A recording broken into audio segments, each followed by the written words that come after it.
সকালবেলাটা আজকে শুরু হয়েছিল দুটো ডাব দিয়ে, তাই ২ দেখাচ্ছিলাম। আর মাকে দিয়ে দিলাম একটা, মা তো এখানে ডাবের জলটা উপভোগ করছিল, আর ওদিকে আমি চলে গেলাম মায়ের জন্য পরের খাবারটা আনতে, যেটা হচ্ছে ডিম সিদ্ধ।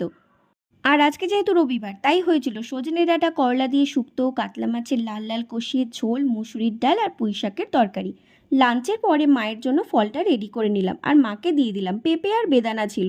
তারপর সন্ধেবেলা মাকে জিজ্ঞেস করলাম, মোমো খাবে? মা বলল হ্যাঁ, তাই আনতে চলে গেলাম ভেজ মোমো।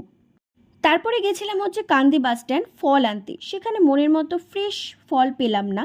সেই জন্য তারপরে গেলাম হচ্ছে বাস স্ট্যান্ড। বাস স্ট্যান্ডের ফলের দামটা বেশি হলেও ফ্রেশ ফলটা পাওয়া যায়। আর পেছনে এক টোটো কাকুকে দাঁড় করিয়ে আমি ভিডিও করে যাচ্ছিলাম, আর কাকু বলছিল, এবার সরো, এবার হয়েছে, ভিডিও করা হয়েছে তোমার, এবার যাও। যেখানে সেখানে দাঁড়িয়ে ভিডিও করতে গিয়ে কোনদিন মার না খেয়ে যাই। যাই হোক, রাত্রিবেলা বানিয়েছিলাম হচ্ছে আমার মতো করে চিকেন কষা, আর সেটা দিয়ে আমার ডিনারটা সেরে নিলাম। তোমাদের সঙ্গে দেখা হচ্ছে নেক্সট কোনো ব্লগে। সবাই ভালো থেকো, সুস্থ থেকো, বাই বাই।